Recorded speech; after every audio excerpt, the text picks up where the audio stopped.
रात के 11 बज रहे हैं और चेन्ना के घर पर चैन युआन की बहन और शेन्यू टीवी से चिपकी हुई हैं। तभी दरवाज़ा खुलने की आवाज़ आती है। चेन युआन की बहन सोफे पर पैर ऊपर रखकर मज़े से चिप्स ठूंस रही है और लापरवाही से पूछती है, भैया इतनी देर क्यों हो गई? चेन युआन अंदर आता है और अपनी बहन को इस हाल में देखकर टोकता है, खुद को देखो, तमीज़ नाम की चीज़ नहीं बची। कम से कम शेन्यू से कुछ सीखो, उसे कोई फर्क नहीं पड़ता। वो और चिप्स मुंह में भरते हुए बोलती है, क्या मैं घर पर चिल भी नहीं कर सकती? कॉलेज के एंट्रेंस एग्जाम्स खत्म हो चुके हैं, अब तो मुझे एक बार बिगड़ने दो। चेन युआन एक लंबी आह भरता है, ठीक है, पर इतना भी मत बिगड़ना कि कोई लड़का शादी के लिए न मिले। वो ड्रामा करते हुए अंगड़ाई लेती है और कहती है, किसने कहा मुझे पति चाहिए? मैं तो जिंदगी भर मम्मी पापा के टुकड़ों पर पलने वाली हूँ।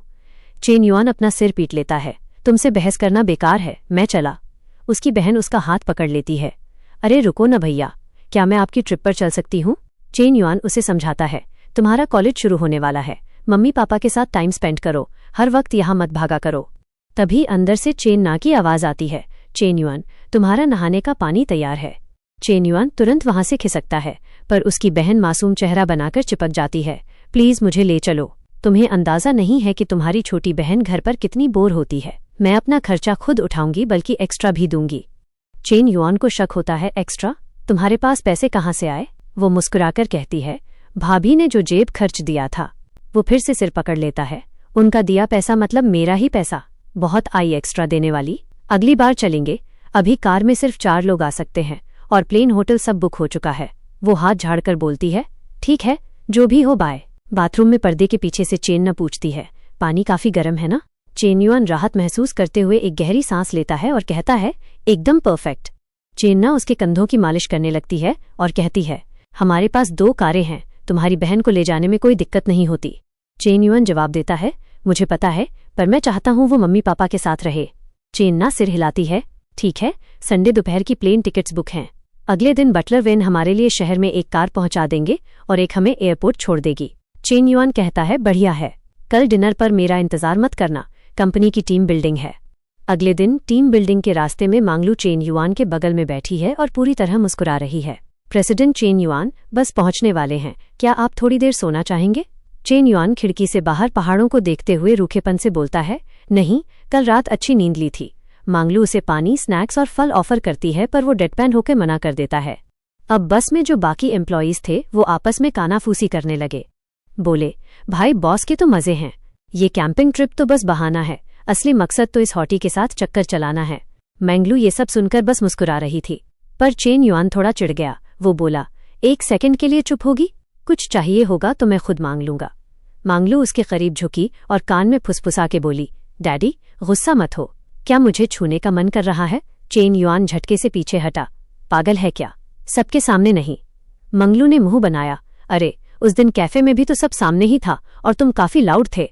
चेन युआन ने बात टाल दी, तुझे कोई गलतफहमी हुई है, ऐसा कुछ नहीं हुआ। मंगलू कहाँ मानने वाली थी, वो बोली, अच्छा, और केटीवी में क्या हुआ था?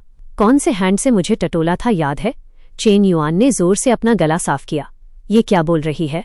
कुछ बातें न बोली जाएं तो ही अच्छी हैं। मंगलू ने अपने एयरपोर्ट्स निकाले और बोली, हट, मुझे लगा थोड़ा एक्साइटमेंट होगा, पर जो भी हो बहुत बोरिंग है। 3 मिनट भी नहीं हुए थे कि मंगलू अचानक चेन युआन के कंधे पर गिर गई। चेन युआन सोचने लगा, ये नाटक कर रही है या सच में सो गई? उसने जैसे ही अपना हाथ हटाया, मंगलू सीधा उसकी गोद में जा गिरी। भाई, वो तो सच में सो चुकी थी। उसे अपनी जांघ पर मंगलू के वो सॉफ्ट पिलोज महसूस हो रहे थे जो बस के झटकों के साथ उछल रहे थे।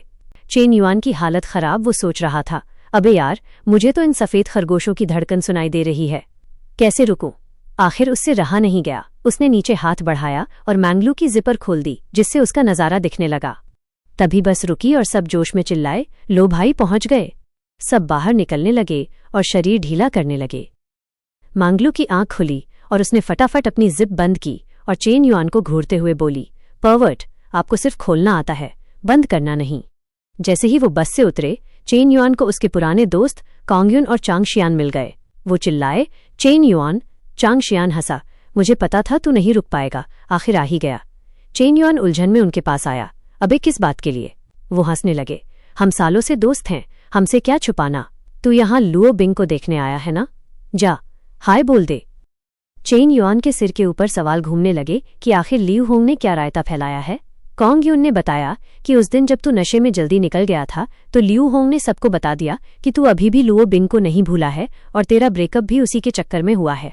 यह सुनकर चेन युआन को इतना गुस्सा आया कि उसने मन ही मन उस बेवकूफ़ को गालियां दी। क्या उसका दिमाग खराब है? फिर उसने अपनी कंपनी के ग्रुप की तरफ इशारा किया और बोला, उसकी बकवास मत सुनो, मैं आज यहाँ अपनी कंपनी के लोगों के साथ आया हूँ। उन दोनों को यकीन ही नहीं हो रहा था। पास वाले टेंट में कुछ लड़कियां बातें कर रही थीं। एक बोली, जिमेई देख तेरा वो पुराना सपना चेन युआन आया है, हाय नहीं बोलेगी। दूसरी भी मजे लेने लगी, हाँ भाई हाई स्कूल वाला क्रश, मौका मार ले, अब इसे मिस मत कर। पर जिमेई चुप रही, उसके गाल लाल हो गए थे। तभी एक सहेली कड़वा बोल गई, अरे छोड़, उसे क्यों मुसीबत बुला रही है? चेन युआन का परिवार बर्बाद हो चुका है, करोड़ों का कर्जा है उन पे, क्या तू उससे शादी करके उसका कर्जा भरेगी? उसने बताया कि कैसे 1 साल पहले उसने अपनी गाड़ी और घर सब बेच दिया और अब किराए पर रह रहा है। तभी बाहर मैंगलू फलों का कटोरा लेके आई और बोली, प्रेसिडेंट चेन युआन, फल धो दिए हैं। मैंगलू को देख के कांग यून की आंखें चमक उठीं। उसने पूछा, क्या ये तेरी सीक्रेट चाहने वाली है? भाई क्या खूबसूरत लड़की है, इसकी स्किन देख और फिगर तो एकदम कातिल है। उन्हें इतना उत्सुक देखकर चेन युआन ने बताया, हाँ वो मेरी एम्प्लॉई है। वो दोनों तो चौंक गए, एम्प्लॉई? तूने कंपनी खोल ली? चेन युआन ने सिर हिलाया, हाँ भाई। मंगलू ने ये सुना तो उसकी आंखों से आग निकलने लगी और उसने चेन युआन की पीठ पे जोर से चिकोटी काट दी। चेन युआन तिलमिला गया और सोचने लगा, अब इसे अपनी लवर तो नहीं बोल सकता ना। उन दोस्तों को लगा कि भाई चेन युआन तो अब अपने दम पे पैसे कमा रहा है और इस सुंदर एम्प्लॉई के साथ इसका कोई चक्कर है। तभी पीछे से कोई आया और बड़े आदर से बोला, प्रेसिडेंट चेन युआन, जरा किचन में चलकर अपना हुनर दिखाओगे? मैं आपका हेल्पर बन जाऊंगा। चेन युआन ने जवाब दिया, मुझे खाना बनाना नहीं आता, तुम लोग खुद देख लो। ये देखकर कांग यून को लगा कि भाई बंदे की कंपनी में बड़ी इज्जत है, चेन युआन दोस्ती करने लायक है। चांग शियान पास आया और उसने उत्सुकता से पूछा, चेन युआन, तूने किस तरह की कंपनी शुरू की है? चेन युआन ने जवाब दिया, एक हेल्थ मैनेजमेंट कंपनी है जिसका नाम जिंगफू है। अगर तुम लोग फ्यूचर में कभी कार्ड लेना चाहते हो या ZM जिम में सीखना चाहते हो तो मेरे ZM ट्रेनिंग सेंटर आ सकते हो। उसने ये सुना तो बोला, ये तो बहुत बढ़िया है, ओल्ड क्लासमेट्स के लिए कोई डिस्काउंट मिलेगा क्या? चेन युआन ने जवाब दिया, कोई प्रॉब्लम नहीं है। कांग यून ने फिर पूछा, चेन युआन, क्या तू सच में वहां जाकर हाई नहीं बोलेगा? चेन युआन मुड़ा और जाने लगा, बोला, रहने दे, मैं नहीं जा रहा, नेक्स्ट टाइम। उसे ऐसा कहते सुन दोनों ने जोर नहीं डाला और वापस टेंट में चले गए। जैसे ही अंदर गए एक लड़की ने मजाक में पूछा, क्या हुआ? चेन युआन एम्बैरेस्ड है क्या? कांग यून ने जवाब दिया, चेन युआन काफी बिजी है, उसने मुझे सबको नमस्ते कहने को बोला है, वो इधर नहीं आएगा। जी, मेई के पास वाली लड़की ने डिस्डेन के साथ कहा, ठीक है, तुम्हें उसके लिए बहाने बनाने की जरूरत नहीं है, सब समझते हैं। कांग यून ने शक से पूछा, क्या समझते हैं? लड़की बोली, क्या उसका फैमिली बैंकरप्ट नहीं हो गया था? शायद उसके पास हमसे बात करने की हिम्मत नहीं है, उसे डर है कि सब उस पर हंसेंगे। चांग शियान फिर बोला, ये सच है कि चेन युआन का फैमिली बैंकरप्ट हो गया था, लेकिन अब उसने एक कंपनी शुरू की है और वो पैसे कमा रहा है।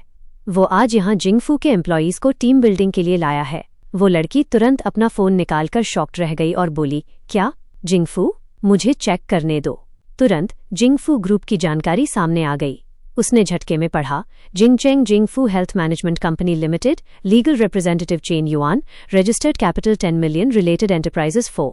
एक लड़की ने जिंगहोंग को आवाज दी, हे जिंगहोंग, तुम्हारे फैमिली का तो खुद का हेल्थ सेंटर है, क्या तुम इस जिंगफू कंपनी के बारे में कुछ जानते हो? जिंगहोंग ने जवाब दिया, हाँ, जिंगफू के पास अपने स्कोप में 2 हेल्थ सेंटर्स हैं, एक योगा है और दूसरा हेल्थ चेकअप सेंटर। इनका स्केल छोटा नहीं है, इन्हें जिंगचेंग में टॉप नॉच कहा जा सकता है। मेरा गेस है कि इसकी वैल्यू लगभग 60 to 90 मिलियन है। यह सुनकर सबके मुंह खुले के खुले रह गए। उधर चेन युआन की वो ब्लैक कार्ड पकड़े हुए तस्वीर जीमे के दिमाग में घूमने लगी। वो लड़की असल में थोड़ी वरीड थी और खुद से बड़बड़ाई, चेन युआन का बिजनेस अब सक्सेसफुल है, उसकी नेटवर्थ कम से कम 60 to 90 मिलियन है।